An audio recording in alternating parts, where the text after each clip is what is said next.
We have a very recent and terribly sad case for you today. In late June of 2024, a 12-year-old girl went missing, and the collective efforts of a community is nothing short of amazing. Even in times of such intense sorrow and grief, the people banding together reminds us of how incredible mankind can be. The family has decided to keep the girl's name out of the news and have asked for privacy during this time. So, for now, we'll call her Mara. That name means sorrow and grief, and undoubtedly her family are drenched in the worst kind of grief, the sadness that can only come from losing a child.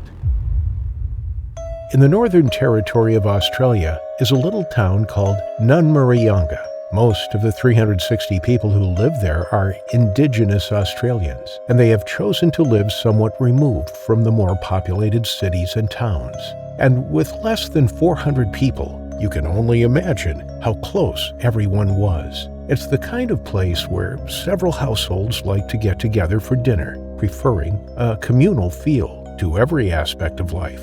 And like we like to sit on our porches sipping on a cold beer at the end of the day to unwind, the town liked to get together after a long day too. But they preferred to head to Mango Creek. There, the kids would cool off in the last remaining hint of Australian heat that hung on before the sun went down, and the grown-ups sat under the trees, sharing a cold one and passing snacks around. Mara and 12 other children ran ahead of the grown-ups, and they were already splashing and playing in the water by the time the adults arrived. As the late afternoon went on, the children went in and out of the water, and the adults sat and talked about everyday things and small-town gossip. At one point, only 3 teenagers were sitting waist-deep in the shallows, while Mara and her cousin were floating lazily about. The afternoon was about to wind down, and they were getting as much of those last moments of coolness before being told that they needed to pack up and go home.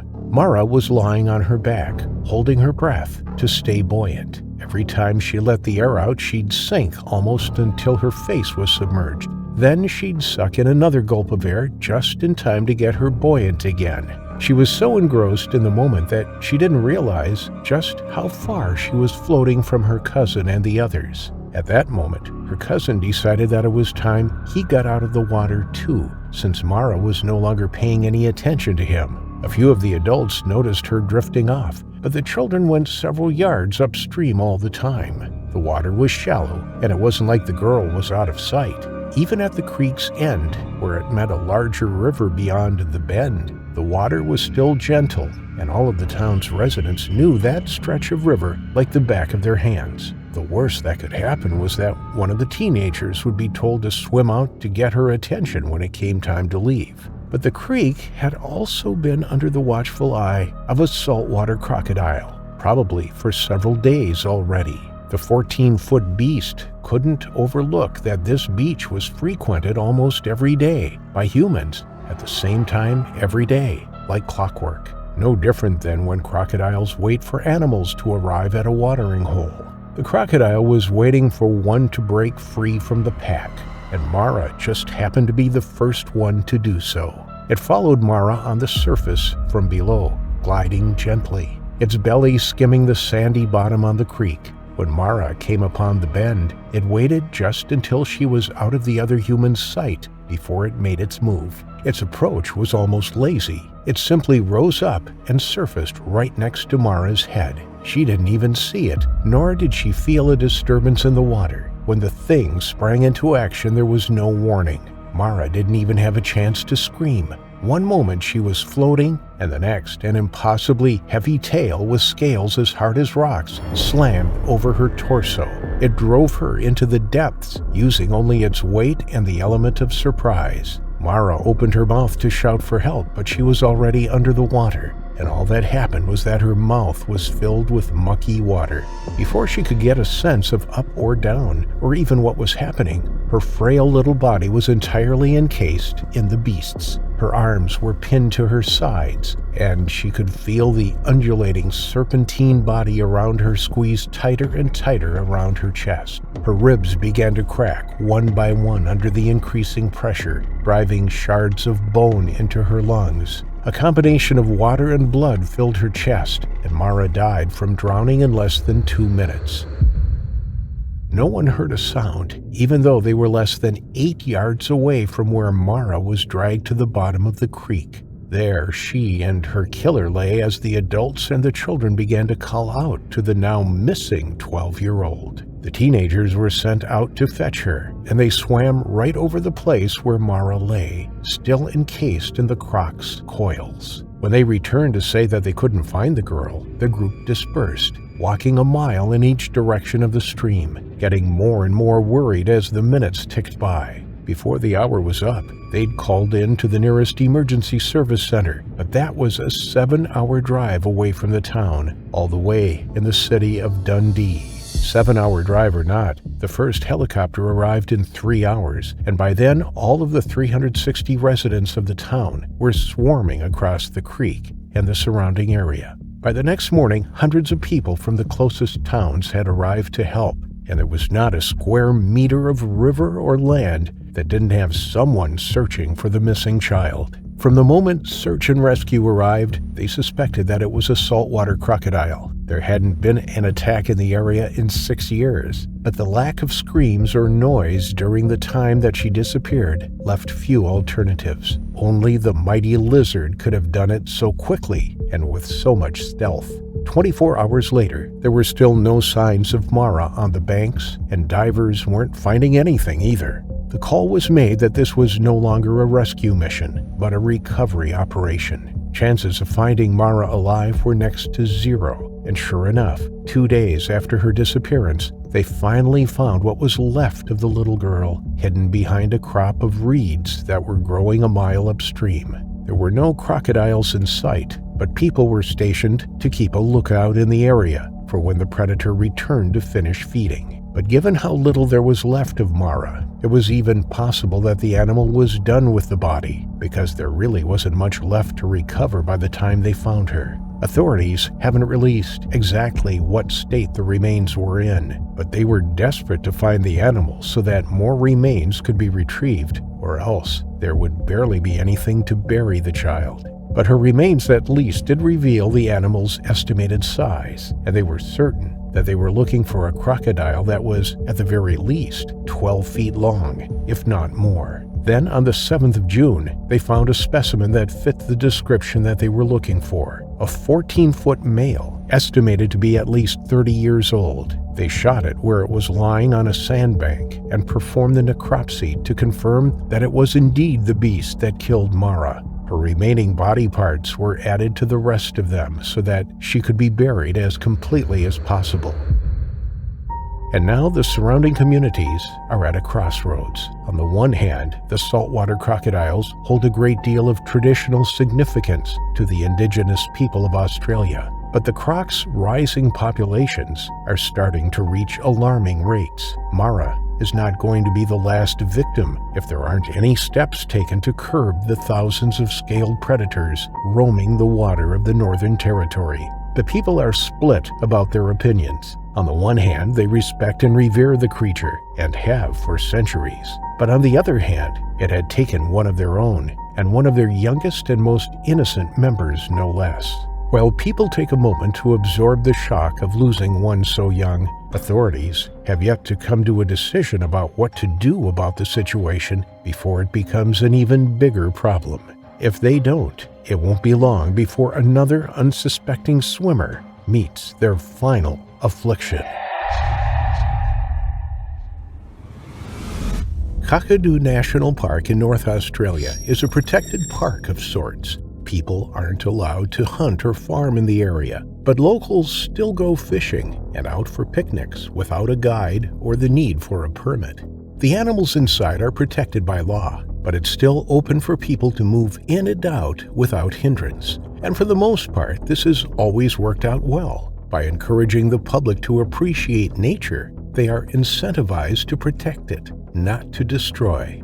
Through Crocodile runs Crocodile River, named after, you guessed it, the huge amounts of saltwater crocodiles that infest the waters. The crocodiles in that river are one of the few success stories of nature conservation. By the middle of the 19th century, they were critically endangered, and in just 20 years, they were brought back from the brink, a victory that the locals are fiercely proud of. It's a popular spot for visitors to take pictures and to view the fearsome creatures in their natural habitats. The locals make a game of giving the oldest crocs names and pointing them out to day tourists. In the years, people have petitioned to put a bridge over Crocodile River, but authorities deemed it a waste of money. Before you judge them too harshly, they actually had a point. Locals ride their dirt bikes and fish in those waters every day, and despite the numerous signs put up to warn them of the dangers in the current, they walk around in the shallows as they cast their lines in for fish,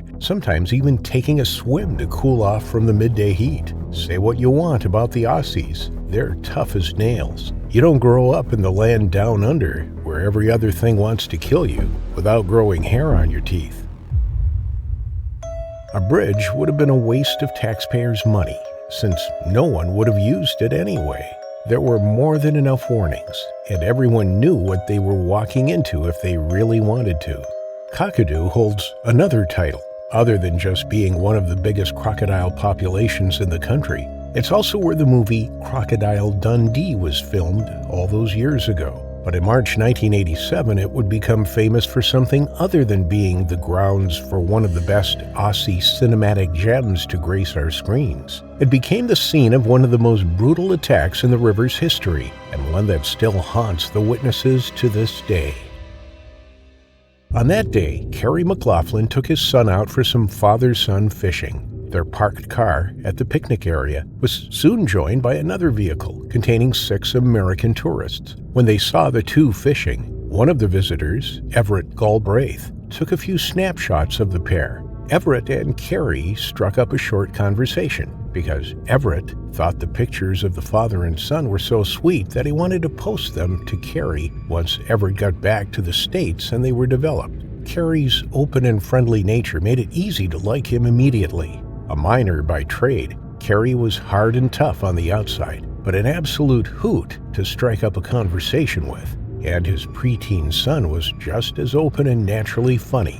They were a charming pair, and they introduced the Americans to Eric, the biggest croc in the water. Kerry pointed a 3.5-meter-long beast lying on the riverbank out to Everett, telling him how the lizard was a favorite of the locals, just because it was such a big specimen. Kerry even warned the group to keep back from the water's edge, noting that the reptiles were just as fast on land as they were in the water. They ended their conversation so that Kerry and his boy could get back to catching a few more swimmers for the day. But Kerry wasn't having much luck, so he decided to try on the opposite bank instead.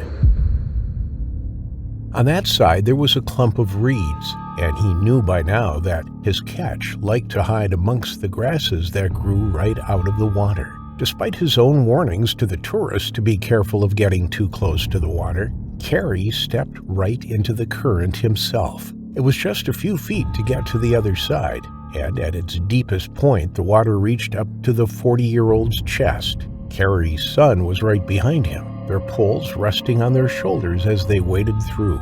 Everett spied Eric on the far side of the river. The crocodile was no longer sunning itself on the sandy bank. It had slipped into the shallows the moment that Kerry stepped in. Everett yelled for Kerry to keep an eye out for the crocodile ahead of him, but Eric just waved him off at the same time that his foot slipped on the muddy bottom. Kerry came up spluttering and gagging on the mucky water. His son was about to make a jibe at his father's banana feet, but the laughter went cold on the boy's lips. The lad saw the creature strike from the far bank, slithering its snake-like body toward where Kerry went down. Everett saw it too, and he began to yell for them to turn back. Kerry might have been a daredevil and a joker, but even he realized the impending danger streaking toward him. Pushing his son ahead, the two began to swim as hard as they could, back the way they'd come. Kerry made sure that his boy stayed ahead of him, but he'd lost sight of the beast. It had gone down low, beneath the brown water. When they reached the bank, the face of the loamy wall was too high to simply wade out on. They would have to climb it. The young man began scaling the steep wall, with his father boosting his feet up from below. Just as the boy scuttled onto dry land, turning to grab his father's hand to pull him up too, the boy finally sighted Eric. The animal came out of the water like a cannon, and Carrie reacted instinctively, throwing himself away from the approaching predator and into a drifting log that was floating close by. The croc missed him by just a few inches. Carrie grabbed the log and jammed it at the animal that was approaching again as the rocks from above began raining down. His son was pelting missiles at the creature. It was the only thing the boy could do while the tourist stood watching several yards away in open-mouthed horror. The crocodile dipped below the water again, and when it came up, it was right in Carrie's face. The last thing that Carrie saw was the gigantic maw, full of razor-sharp teeth, and the pink lining of its throat. Then everything went dark. The crowd and Carrie's terrified son watched as the crocodile bit Carrie's head clean off his shoulders. Everett had reached the boy, grabbed him by the shoulders, and dragged him away from the shore. And a good thing, too. The boy, in his panicked state, was about to jump right back into the river to save his father. The group had to drive 5 minutes to the nearest phone, located at a gift shop, to phone the authorities. Within 20 minutes, the authorities were there, but the rest of Carrie's body was nowhere to be seen, nor was the crocodile that had killed him. It didn't take them long to locate it, however. Lying on another stretch of sand, it had dragged Carrie's corpse out and was getting ready to feed. One of the officers fired a round, causing Eric to drop Carrie's body and flee back into the river. But no one knows whether or not that round killed it. The crocodile's body never surfaced. It might have been eaten by other crocs, or it's still out there somewhere. Saltwater crocodiles can live for almost 100 years after all, so there is a very real possibility that Eric is still lurking the murky waters, waiting to bring another innocent swimmer to their terrifying final affliction. 26-year-old Sean Cole had been invited to a 30th birthday party. It was being held in the Mary River Wilderness Retreat, halfway between Australia's Darwin and Crocodile National Park. Sean headed more than 70 miles from his home in Darwin, where he worked as an IT expert. The group, consisting of about 15 people, were enjoying their time at the retreat. It was a popular outback tourist destination, but lying alongside the Mary River, it could be considered a dangerous place for people to party. On the Saturday afternoon, Sean and his friend made their way down the riverbank. Their group of friends followed them, watching from a safe distance. There was also a boat hovering in the water just upstream. Sean and his friend had a plan. They were going to try and swim across the river. Whether they were fueled by alcohol or the desire to prove themselves, the decision to enter the water was foolhardy. Employees of the retreat warned the party not to go near the water. Signs erected along the riverbank cautioned visitors about the dangers of crocodiles. But Sean and his friend ignored these warnings. Many times before, visitors had braved the river and lived to tell the tale. But the spot where Sean was entering, at a place called Anaburu, was infested with saltwater crocodiles. In fact, it is considered to have the highest concentration of saltwater crocodiles in the world. A survey that had been conducted 3 weeks previously at that spot recorded 4 crocodiles over 4 meters, 13 feet in length, and 12 measuring more than 3 meters, 10 feet. Amongst cheers from their friends, Sean and the other man jumped into the water and began to swim across the river. It was 180 meters wide. They kicked along the surface, making slow progress towards the other side. For a moment, it looked as though luck was on their side. Both friends made it to the other bank and turned to swim back again. Dr. Graham Webb, a crocodile expert, said that swimming in the Mary River came with almost a 100% chance of being taken by one of the enormous reptiles. Those that entered the water were dancing with death. But in the case of Sean and his friend, it seemed that alcohol may have played a role in their foolish decision. The two of them grinned at each other as they made their way back to the other side of the river. They could see their friends standing just 180 meters away. The adrenaline was pumping not just for the two men in the water, but for those who looked on. Everyone knew the risks, but they were having fun, and they let their guard down. Sean's friend pulled away and he took the lead, whilst Sean trailed behind. The people in the boat turned around to see the two men making their way back to the bank, but they saw something else in the water as well. It looked as though there were 3 people making the perilous journey, but as they shielded their eyes from the glare of the sun which shimmered off the water's surface, they were horrified to see that the third figure wasn't a person. It was the enormous head of a crocodile, and it was swimming after the 2 friends. It made a bow wave as it headed directly for the 2 young partygoers. Neither of the swimmers knew what was behind them until their friends began shouting at them. Sean was breathing heavily now from the effort of the swim, but things were about to get a whole lot worse. When he heard his friends shouting, at first he thought they were joking, but then he saw them panic. He glanced behind him and saw the knobbly head just a few feet away. It was huge, and it was clearly intent on taking one of them. Sean kicked furiously, trying to get away from the crocodile, but suddenly the terrifying head of the crocodile came around to his side, and his friends watched in absolute horror as it grabbed Sean in its jaws. It closed its razor-sharp teeth around his chest, and he gasped. It jerked its head backwards, and Sean was instantly spun around violently in a death roll. His friends saw a blur of action as reptile and human intertwined. Whilst the water splashed all around them, they saw glimpses of Sean between the turbulent water and the dark green-gray skin of the reptile. A moment later, and he disappeared beneath the surface. His friends screamed. The other swimmer reached the bank unharmed and ran up to safety. He was terrified and looked back, panting hard from the exertion and the fear. The water where Sean had been taken was now perfectly still, as if nothing had ever happened. The river continued to flow past the shocked group of friends without a trace of Sean or the crocodile. They called the emergency services while scouring the water for any sign of Sean. Sean was dragged down to the depths of the water. The crocodile never eased its grip around his chest. He had grappled with the animal whilst being disoriented as he was tossed and turned through the water. He held his breath as long as he could, but as the seconds ticked by, so too did his energy. Clamping down with a bite force of 3,700 psi, thought to be the strongest in the whole animal kingdom, Sean felt his chest being crushed under the pressure. Only seconds after being taken by the predator, Sean was gone. He had been foolish, but he hadn't deserved to die in that manner. For his friends, though, the ordeal wasn't over. They stood on the riverbank, traumatized by what they had just witnessed, but then they spotted something truly harrowing. Minutes after Sean had disappeared, the crocodile re-emerged on the surface of the river. It was swimming upstream, with Sean's limp body still held in its jaws. After it swam past them, it disappeared from sight once more. When emergency services arrived on scene, a search was mounted, which included the Water Police, Territory Response Group, Parks and Wildlife, and the Northern Territory Emergency Service.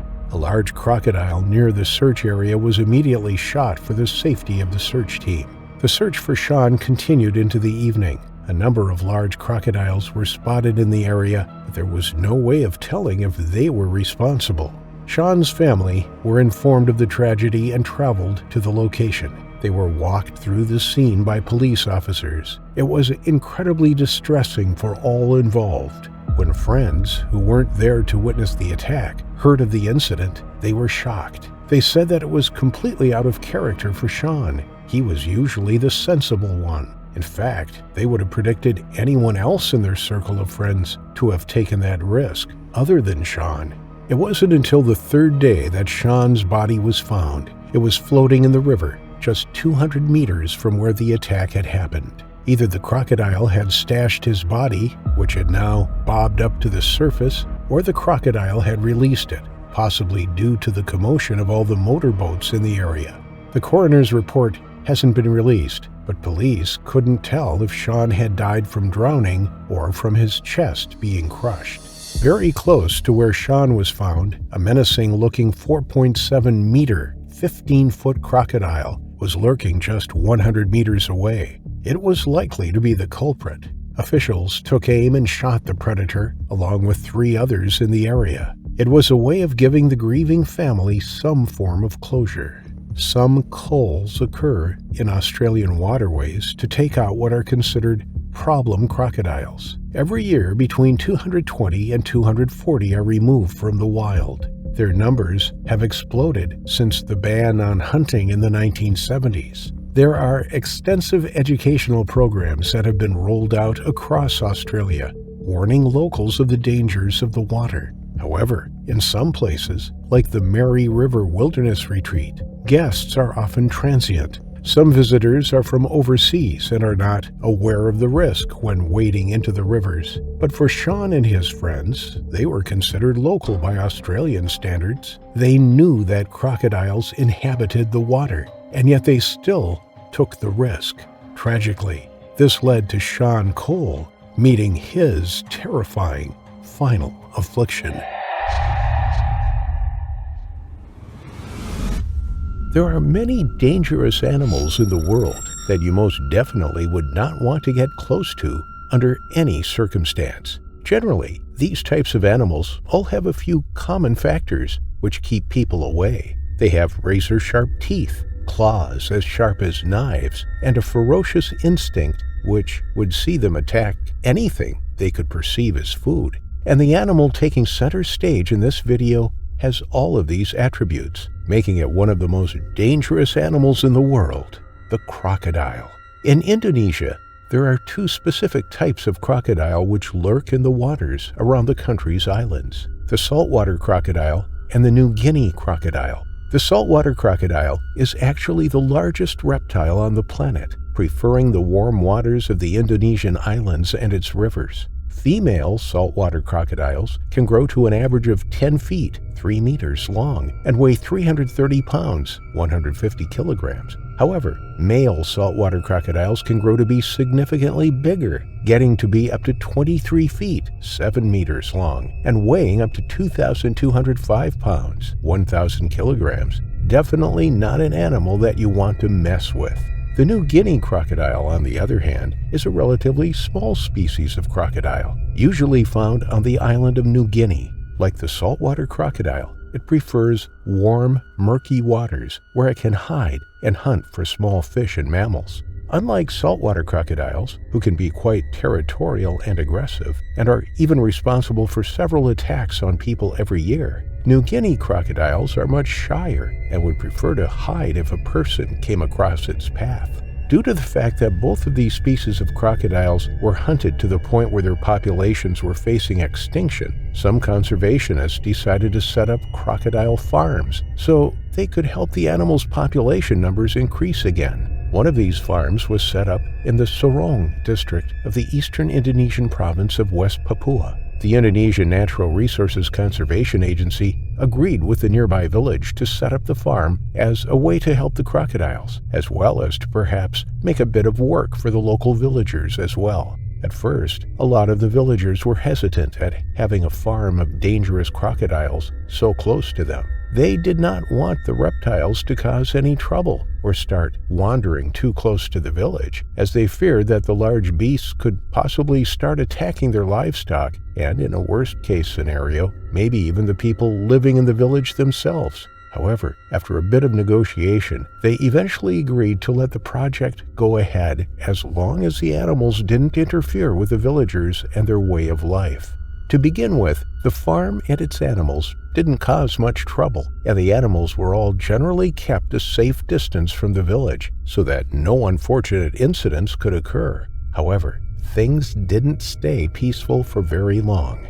One day, a man from the village decided that he needed to collect some more grass and other wild plants from the surrounding jungle in order to create more animal feed for his livestock.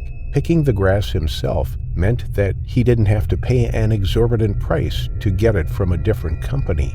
As the man wandered around the outskirts of his village, he noticed that there was a particularly dense patch of grass near to where the crocodile farm was. Seeing as the animals had not caused any trouble since they had first moved into the area, the man felt that it would be safe enough for him to pick the grass from near the crocodile farm.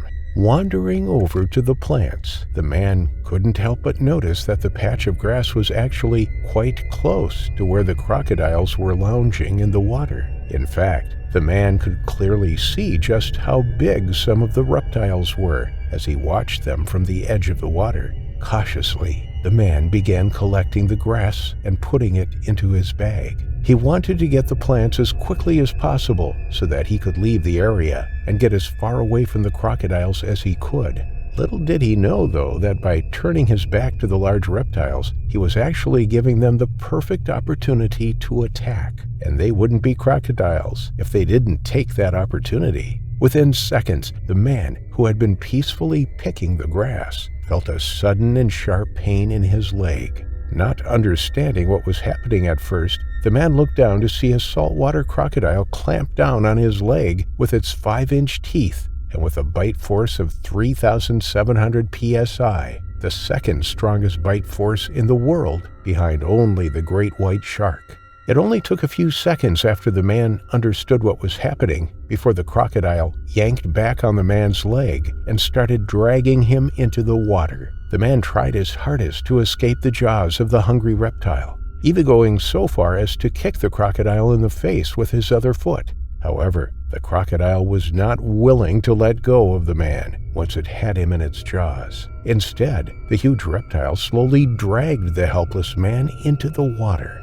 Seeing that his escape plan wasn't working, the man began calling for help. He knew that there were people working at the crocodile farm, and he hoped that if one of them heard him, they would be able to help him escape the animal with as little damage to his leg as possible. Seeing that no one had seemed to have heard him, though, the man continued to thrash about in the water whilst calling out for help. He hoped that if he kept fighting for his life, someone would surely have to hear the commotion he was making and come to save him. Thankfully, his plan seemed to have worked, as one of the farm's workers heard his cries for help. The worker rushed over to where the man was and was horrified to see the incident that was taking place. He was frozen in shock and didn't know what to do in order to help the man who was being attacked. However, before the worker had the chance to do anything, the crocodile suddenly went into a death roll. This is a move that a crocodile does to drown its prey before eating it. The worker couldn't believe his eyes, and after a few minutes of seeing nothing but the thrashing of the animal and the man who was caught in its jaws, the man suddenly stopped moving. It was at this point that the worker knew that the man was no longer alive. After alerting the rest of the farm as to what had happened, the workers managed to scare off the crocodile and retrieve the body from the water. They then returned to the village, where they had to break the news to the man's friends and family. Understandably, the entire village was outraged when they heard what had happened. Their worst fears had come true, and they wanted to blame someone or something for the tragedy which had occurred. They gave the man a proper burial, and then the rest of the villagers armed themselves with anything that they could find: bats, knives, and even hammers. They then stormed to the crocodile farm, intent on destroying the place once and for all. Sadly, their main goal was to get rid of what they perceived as the danger, meaning all of the crocodiles. After destroying the farm's offices first, the villagers then went on to attack the crocodiles. Eventually, after everyone had calmed down, the villagers all went back to their homes. They left behind a pile of carcasses in their wake, with 292 crocodiles being brutally slaughtered. Whilst the villagers might have felt safer after getting rid of the reptiles, not everyone was as happy with the outcome of what had happened. The Natural Resources Conservation Agency decided to coordinate with police efforts to investigate the incident so that the people could be brought to justice for destroying so many animals with no authority to do so. Sometimes when an animal attacks a human, it's difficult to remember that they do not think like us. Whilst humans act on feelings and emotions, animals are more instinctual. If they see an easy meal, they will try and attack it so that they don't go hungry. There is almost never a personal reason for an animal to hurt a human, and sometimes people need to remember that before they act irrationally and do something they might regret later on, like the villagers in this story. The man who fell victim to the crocodile was never named in the reports out of respect for his family. The men who killed the 292 crocodiles were put into prison shortly after the incident by police, and their sentence was never disclosed. A terrible ending for everyone involved in the incident, especially for the innocent man who met his terrifying final affliction to a ferocious crocodile. 46-year-old Cindy Waldron had always been there for her best friend, Leanne Mitchell. They had met in high school and had remained close friends ever since. When Leanne was diagnosed with cancer, it was a shock to both of them. Their unfaltering friendship was now more important than ever to help Leanne get through her treatment. So, in May 2016, when Leanne had battled through treatment and was finally given the all-clear, Cindy wanted to reward her with a weekend getaway to celebrate. The pair, both originally from New Zealand, headed to Daintree National Park in the far north of Queensland, Australia. The area, covered in rainforest, is a beautiful and tranquil place to relax. Stunning beaches set amongst lush greenery offer an escape from the hustle and bustle of everyday life. It has raw, wild, and ancient flora and fauna. It is home to the elusive cassowary, the large flightless bird that roamed the earth more than 60 million years ago. Tropical birds perch in the trees, and vibrant kingfishers and butterflies fly over the meandering creeks and waterways. It was the perfect place to celebrate Leanne's new lease of life. Cindy had moved to Australia from New Zealand 18 years before. She worked as a photographer in Lithgow, in North-South Wales, and knew the country well now. She was excited about the trip and left her family behind so that she could really enjoy the weekend with her best friend. On the last evening of their visit, when the stars were out, the pair headed down to Thornton Beach near Cape Tribulation, and in the darkness they failed to notice the warning signs erected along the perimeter of the beach. These depicted the very real dangers posed by crocodiles in the area. Swimming was not recommended, and visitors should remain a safe distance from the water's edge. But the canopy of stars, the beach, and surrounding water looked picture perfect. Either the two women didn't see the signs, or they ignored them. They ran around on the beach like little girls again. Then they walked arm in arm along the sand. They kicked their shoes off and stepped down towards the water. But they weren't alone that night. In the darkness, a predator lurked. It had heard the sounds of the two women and was alerted to their presence as they stepped into the shallow water. The coolness engulfed their feet, and they felt the damp sand between their toes. Watching them a short distance away was an estuarine crocodile, otherwise known as a saltee or saltwater croc. They are the largest of all living reptiles, and at 4.3 meters, 14 feet long, and weighing in excess of 300 kilograms, 660 pounds, this one was out on the hunt. They are an opportunistic, mostly nocturnal hunters that will eat fish, birds, and mammals ranging in size from dingoes up to an enormous water buffalo. They can close their jaws shut at a bite force of over 3,000 psi. They are formidable predators, and entering the water in northern Queensland during nighttime hours was just asking for trouble.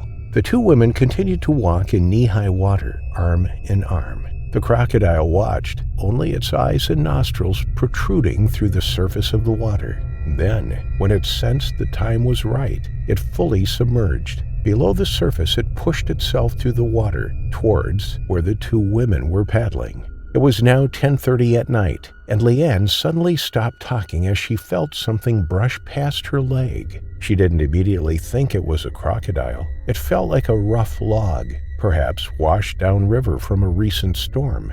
It grazed her skin. She instinctively pulled her leg up and out of the water. When she did so, Cindy suddenly shrieked, "It's got me!"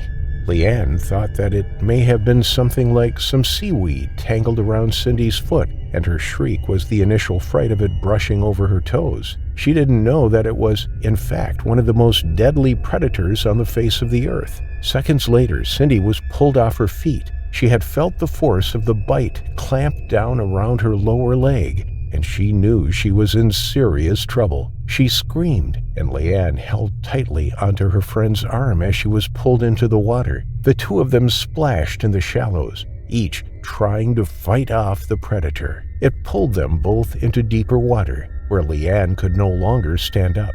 She refused to let go of Cindy. She refused to give up. Reaching down, she felt the crocodile's head just below the surface, and she began punching it as hard as she could. Her knuckles were battered and bruised from hitting the steel-like exterior of the crocodile's skull. She kept on at it, delivering blow after blow, but it felt useless against the armored skin. She clawed at Cindy's arm, trying to pull her free from the vice-like grip. But as the seconds ticked by, the crocodile seemed to get stronger and stronger. It wasn't giving in. Leanne tried to wrap both of her arms around her friend in an attempt to pull her free. In the fight, she spoke her last words to her friend. "I've got you, babe. I've got you.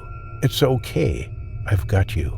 But she didn't have her, and despite her brave and determined efforts, the crocodile gave one strong tug and pulled Cindy from Leanne's arms and beneath the water. Her lifelong friend was gone. There was nothing left. No more signs of a struggle. No more splashing or yelling. Cindy was pulled downwards, eventually drowned in the jaws of the enormous reptile. Leanne needed to get help fast. She swam back out of the water and screamed and screamed. She shouted her friend's name over and over to try and summon attention from anybody who may be nearby. She screamed for her friend to come back. When help didn't arrive, she ran as fast as she could over the sand to the nearest business. From there, police and other authorities were alerted and rushed to the scene. There was no sign of Cindy. The search by the State Emergency Service was hampered by bad weather that night, and the following morning, torrential rain flooded the area.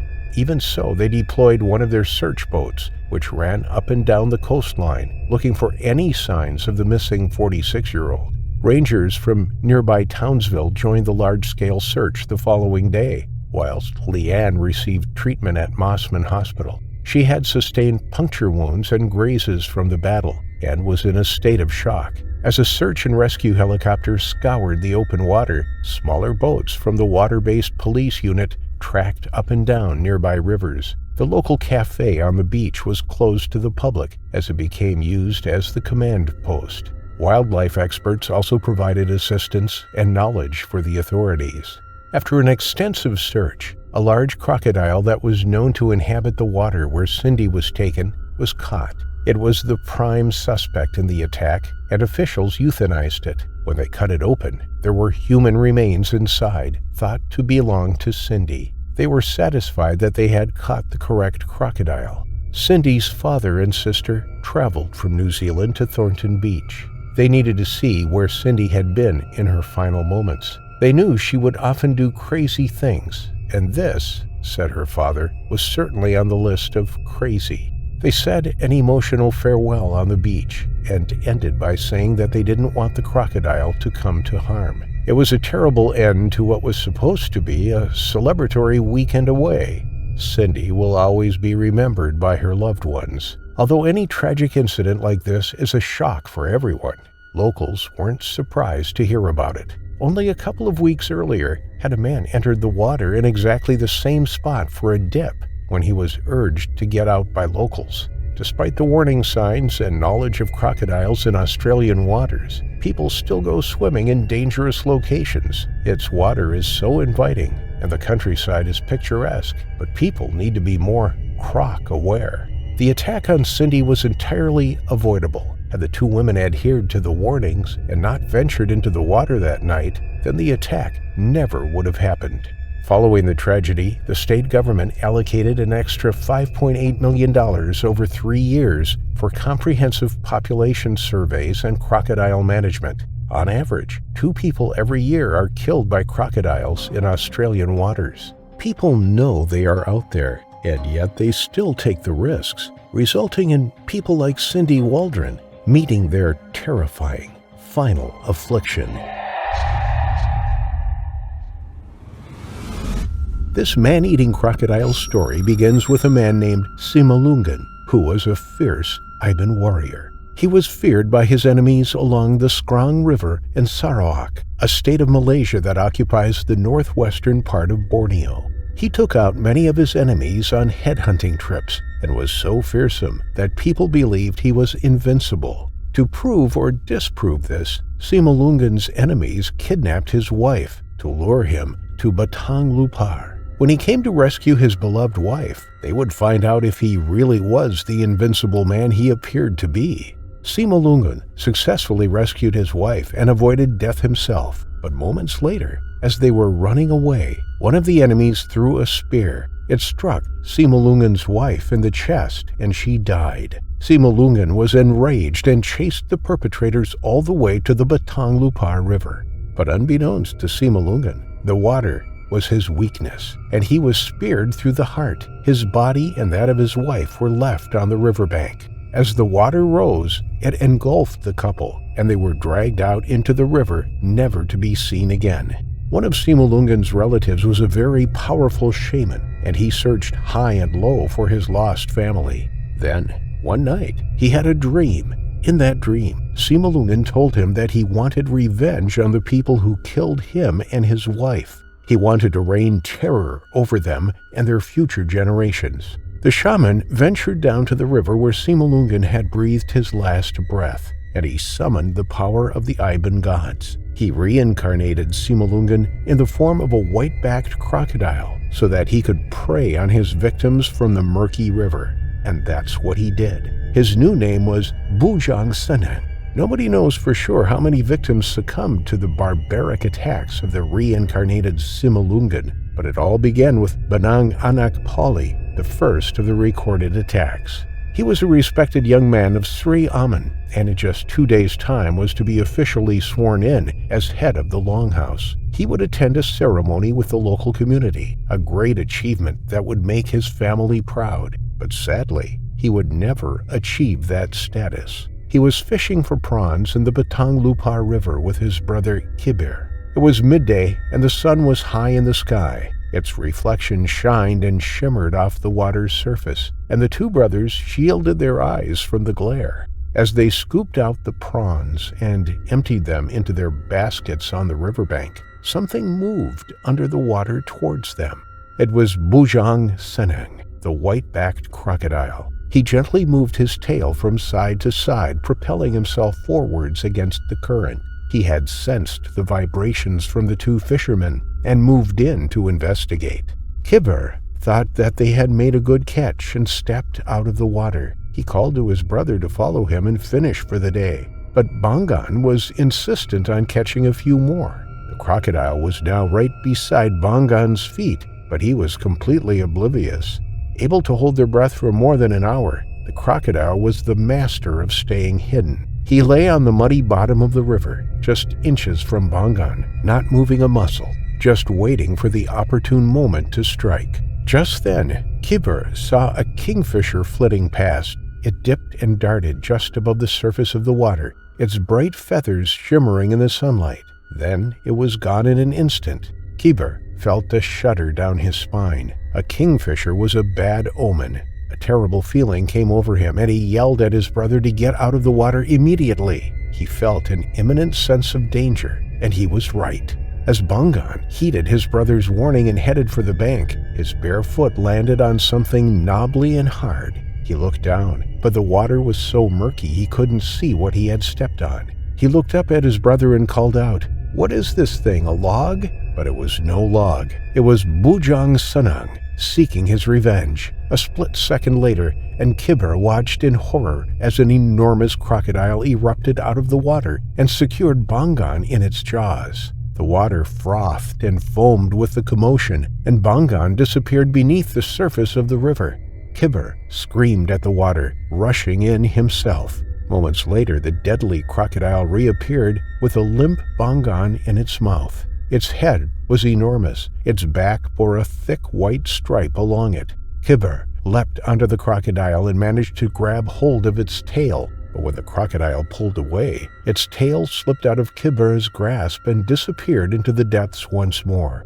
A search ensued, with no trace of either the crocodile or Kibir's brother. The police and the Department of Wildlife and National Parks joined in the desperate search, and after 5 days, the top half of Bongon's body was found. There were no sightings of the white crocodile or Bongon's other half.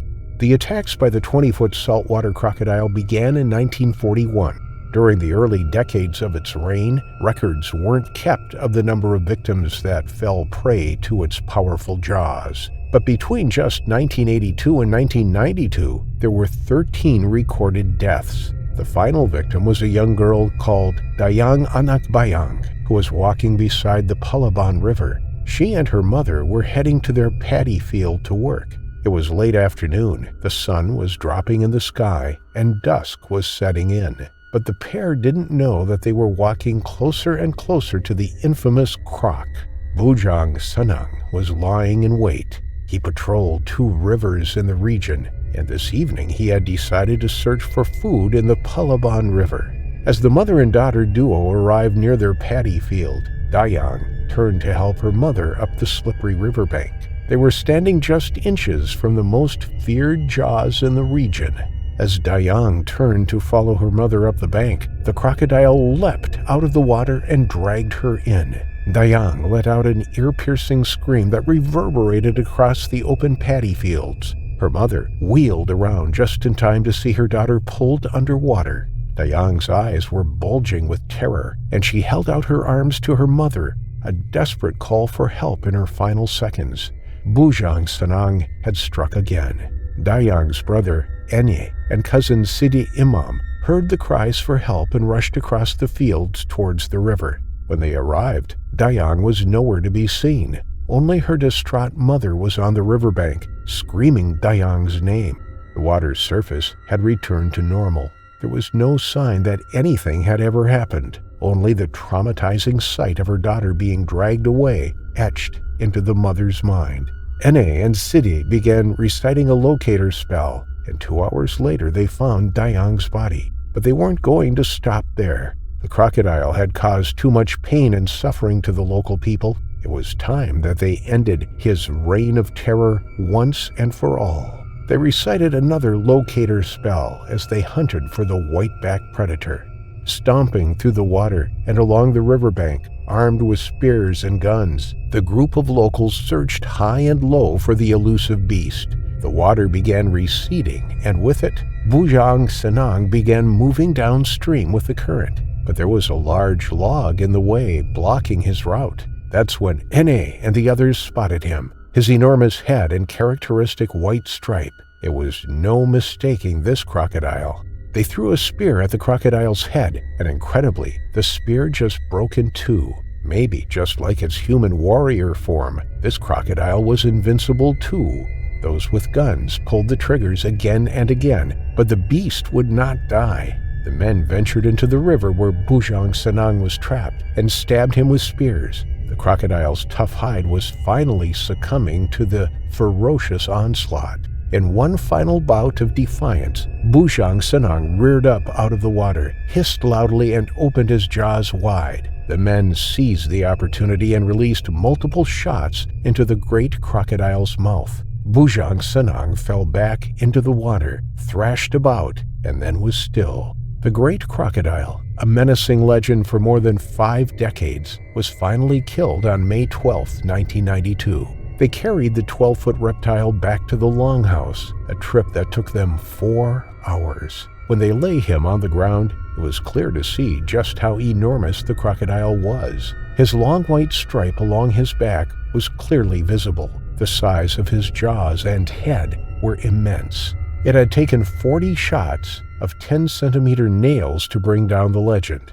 He is immortalized in the Zhang's crocodile farm Sarawak, where his skull lies on display in a glass cabinet for all to see. Keeping the legend of Bujang Sanang alive, and along with him, his 13 recorded victims he brought to their terrifying final affliction. India is known for many things: a rich cultural heritage, breathtaking scenery, diverse religious and ethnic groups, and of course, one of the best cuisines in the world. Despite all the wonderful aspects of India, it's home to a large number of dangerous animals, such as deadly snakes and massive crocodiles. The latter has been causing an increasing amount of trouble in some of the local villages, so much so that it's thought that crocodiles are killing about 10 people per year in the country. That being said, many crocodilian species are protected by law, and even if you are attacked by one, it would be illegal to kill it to save your life. In this circumstance, it seems that the reptile would have more rights to live than you would. This is something that a small village in Gujarat were given to contend with when one of their farmers was dragged into a river by a hungry crocodile. The northern state of Gujarat is the 5th largest state in India and is home to over 60 million people. Although famous for its welcoming beaches and temples, it also has a very unwelcome visitor lurking in the rivers, the crocodile. As the state comprises of different local villages, it can be difficult for the government to make any meaningful changes when it comes to dealing with the hungry reptiles. The locals are instead advised not to enter the water in known crocodile habitats. This isn't always possible for the villagers, since some of them are forced into the water for multiple reasons, from bathing to livestock care. With the crocodile population seemingly skyrocketing over the last few decades, the water has become more and more dangerous for the locals. While the true population of crocodiles is difficult to calculate, it's thought that there are over 1,000 crocodiles in the Vadodara district, with the majority living in the Vishwamitra River. Unfortunately for 55-year-old Raji Vasava, this was exactly where he worked as a farm laborer, where he'd soon meet an untimely and vicious end. On Friday the 19th of September in 2014, Raji woke up early as usual and began to get ready for the day. He was a farm laborer, and today he would have to tend to his employer's cattle, taking them down to the Vishwamitra River to graze at the banks. This was his favorite daily task, since his friends, who also worked down at the bank, always left him in a good mood. As he walked behind the cattle, herding them along the path, the river opened up in front of him. As they were slowly grazing, Raji sat on a mound and watched them chew the grass. He would be here for a few hours, so decided he would get comfortable. Passers-by came and went, saying hello to him as they passed. After some time, he heard one of the buffalo in distress by the water's edge, seemingly being pulled down into the water, but he couldn't see what was happening. He could see blood start to run from the animal's leg and thought that he had been struck by something, or it had tripped on the riverbank. Knowing that his employer would be upset if anything happened to his buffaloes, Raji headed towards the wounded animal, hoping to be able to simply pull it from the water and assess the damage. Little did he know, a 14-foot crocodile would be waiting behind the cattle, ready to strike. Raji rushed into the water to pull the buffalo to safety, when he suddenly noticed what was attached to the animal. The massive reptile had grabbed onto the leg of the buffalo and was attempting to pull it off as it turned sharply in the water. Knowing that he only had a short time before the reptile won the fight, Raji began to pull his animal from the water and tried to get it back onto dry land. That's when he felt it, a powerful bite that tore into his leg and clasped him tight. He knew exactly what had happened. The crocodile had decided that he would be its next meal rather than the buffalo. Panicked, Raji shouted out for help to the other people along the riverside, hoping that someone would be able to get to him in time to save him from a watery grave. The crocodile started to drag him out to deeper water, clearly trying to finish him off before anyone had the chance to notice. As he was pulled further and further from the riverbank, he could feel the reptile begin to spin as it attempted to pull his limbs from his body. He could hear people running and shouting from the other side of the river, but he already knew that they were too late. He was in too deep, and the crocodile had already begun to dismember him as his blood began to stain the muddy water a deep red color. He was already becoming weaker, and the reptile continued to drag him under the water, keeping him just shy of the surface in a concentrated effort to drown the man. It succeeded. The villagers ran to the riverbank, horrified to see that one of their own was fighting against such a massive animal. They struggled to keep track of them both as the crocodile pulled Reggie under the water and then burst back to the surface after a few seconds. They could see the blood rushing into the water and could tell that the man was in a dire situation. He needed their help.